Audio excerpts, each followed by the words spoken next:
are on our way, taking the beast to JDK Waterworks. It's going in for some head work, full head refresh, and not only just a full head refresh, but on the valves we've already got Supertech, part Supertech valve train, which is you know, springs and retainers and stuff. So we're gonna go Supertech valves, just to, you know, sort that whole valve train out. So the whole valve train is solid, and can take a proper bashing, you know, we can proper kick its head in after that. So yeah, that's the plan for today. Take the beast and I might give it a bit of a boost as a last goodbye to the old tired head. Even though it's only done 3,000 miles or something, but yeah, JDK know what they're doing, so hopefully we shall have a stronger beast is the plan. But yeah, it's not driven this for a while. It's nice to take the old beast out. Let's see if we can give it a little boosting session.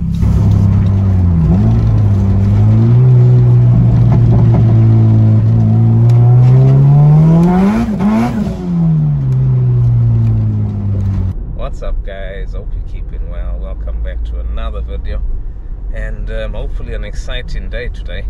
I'm on my way to pick up the Civic, which has been out of action since last year, I think November time, when it went in for all this work to be done on it. So yeah, we are on our way to JDK, and yeah, once I've picked it up, I'll probably give you guys a rundown of exactly what's gone on and show you the new revised beast.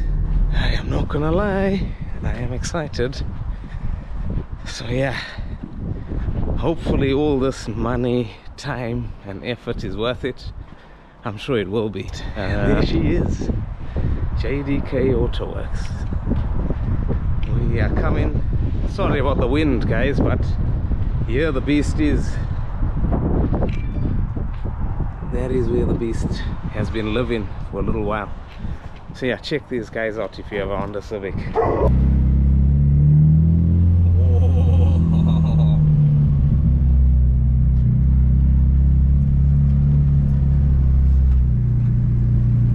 Still on a bit of a cold idle, so I'm gonna take it nice and easy.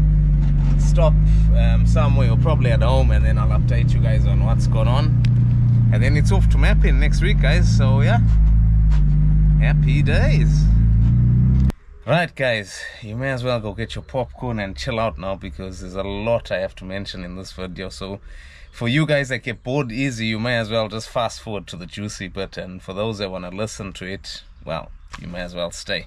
But yeah, I just parked up somewhere nice and quiet, and I don't have space on my driveway, so go through the full rundown of everything that's been done, why we had all this work done, a brief cost of what it's taken to get to where we are, and we're not even anywhere near done. So yeah, if you guys can remember, the car was smoking on liftoff in the first drive video, and that I thought it might just be valve stem seals or something minor, you know, maybe a couple of £100 here or there and job done. But turns out thousands later there was more than just that wrong. So basically I took the car to JDK, they inspected it, they said let's get the head off. Got the head off, so we noticed the lost motion assembly was knackered, the valve stem seals were gone, the guides were gone. We had to do a whole head refresh, and not only was it head refresh, the turbo was gone, which I'll put a picture of what the turbo looked like on there. The intercooler was insufficient, the fueling was dangerous, you know. Basically on one of the pipes it had what you call it, insulation type around the pipe and a rubber pipe over that, all very dangerous. There was a lot of stuff that was a bit lethal on the car, and you know what, that's the reason I just took it to them and ended up spending a whole load of money, because I couldn't trust anything on this car. Now we've got a solid car. So yeah, it started off with a head refresh. As I said, intercooler was insufficient, boost pipes were insufficient, intake air temperature sensor was like just siliconed on. There was just so many problems guys. The fan was hanging off, the what you call it, radiator was a non-branded radiator. There was a lot of parts that were, how can I say, on a budget build we're all right, but for the power we're going to be chasing, they just wouldn't stand up to it. You know what I mean?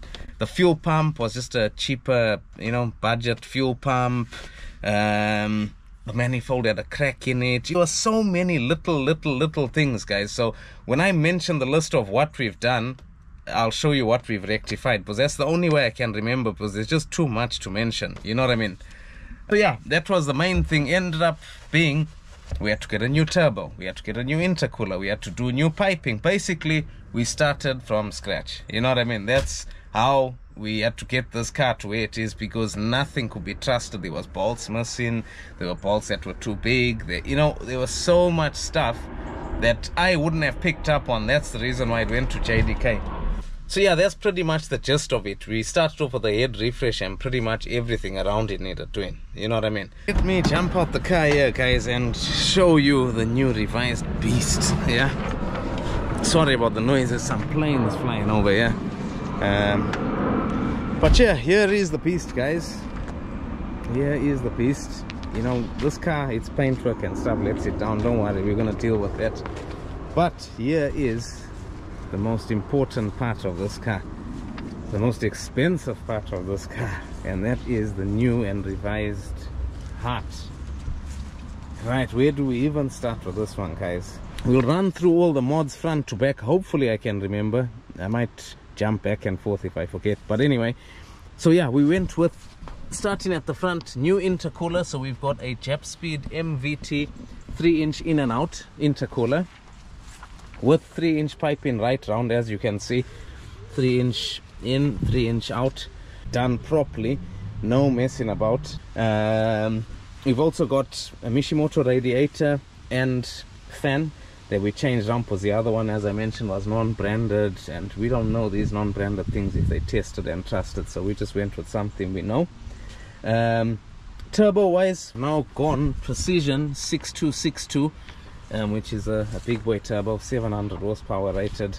Other one was ball bearing, this is general bearing, so we'll see how that does. Yeah, still the same screamer. The only thing we did keep here, guys, we kept the manifold, which had a crack, which we had welded. So we kept the manifold, we kept the wastegate. The wastegate was one of the only things, there wasn't a fake part on this car. It's an original tile wastegate, so we kept the 44mm wastegate and the exhaust downpipe and all that. That was all fine.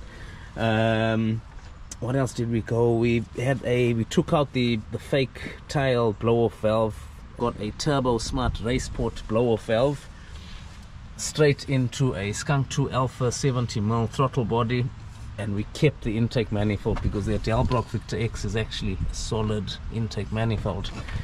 What else? So yeah, all the headwork, guys. So head off, the bottom end was fine. We inspected the bottom end, inspected the bearings were fine, and we confirmed everything's still forged. You know, it's got max speeding rods with ARP 2000 bolts.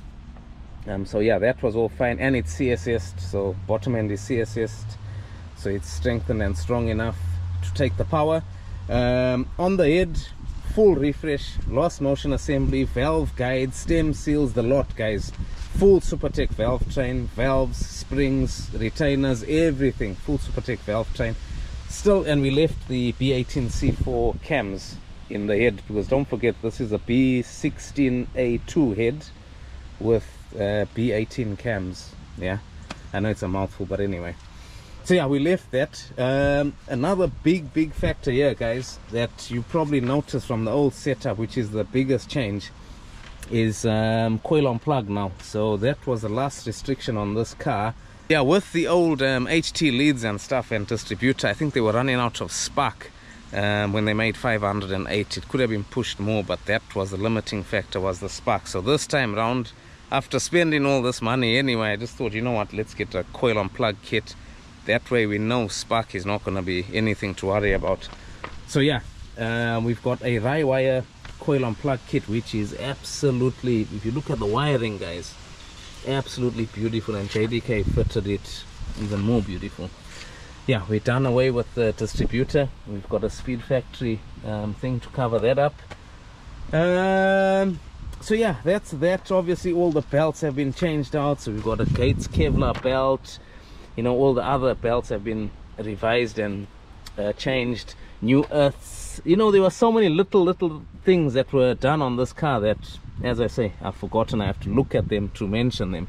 And we've also got our boost solenoid nice and tidy there. Before it was just hanging about here. So yeah, it's in an R-spec housing there. What else guys?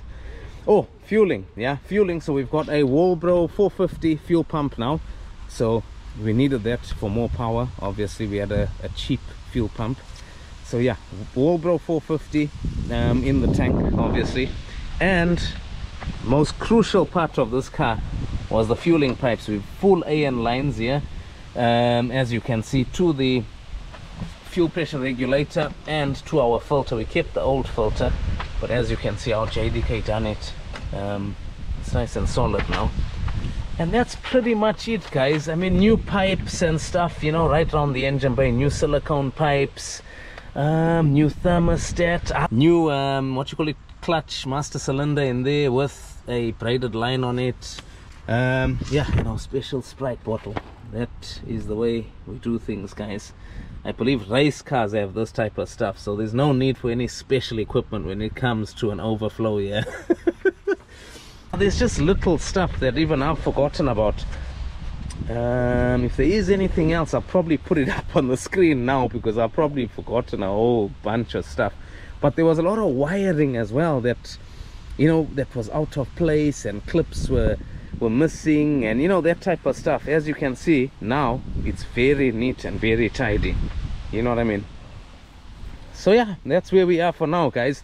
Then the most important piece to all this work, which was our final thing that we've just done, which is what I picked the car up from JDK yesterday with, is in here. As you can see, we have a Haltech Elite 1500 standalone engine management. That will just give us, you know, all the capabilities on not only on tuning but safety features and stuff like that there. Trust me, guys, with all the work we've done, there was no ways I was going to be keeping a P28 chipped ECU. I mean, a Honda S300 could have done it, but nah, I just spent the extra money, you know. So it's, as I say, you can tell just by some of these parts, you know, just the ECU and all the fittings for that, you're talking nearly $2,000. Then you've got to fit the thing, you know what I mean? So just small little things on this car cost a lot of money.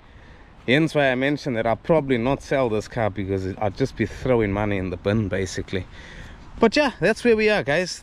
So hopefully, yeah, you guys can relate to where this car used to be and see the little differences that have gone on in the past couple of months. That's why it's taken time, because I don't have an unlimited pocket where I can just do everything at once. So luckily JDK accommodated me in the car, been there for a while, waiting for me to save up some money to do everything, you know, slowly.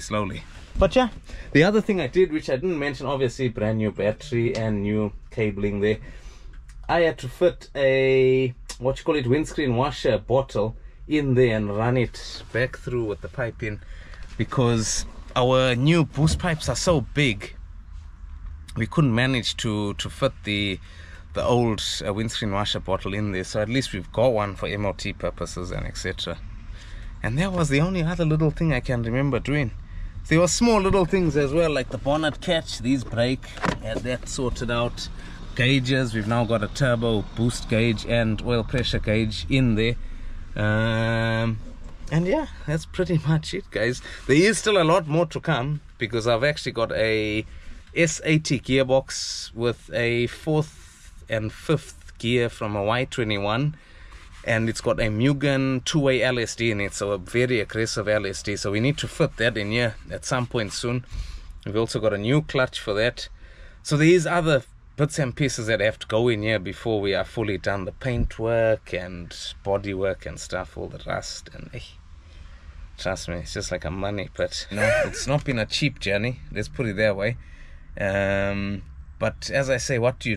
You know, I already had the car. I couldn't now sell the car off in bits and pieces and stuff. I had to follow through with this project. And I'll repeat again, had I known all this between buying the car and how much I've spent on this car now, no chance I would have done it. I would have rather bought an Evo or an EK9 or something, you know, because what I've spent on this car, I could get a solid EK9 or a solid Evo 6. So anyway, it is a journey. But yeah, thanks for watching this video. Thanks for being patient, and hopefully we make good power tomorrow.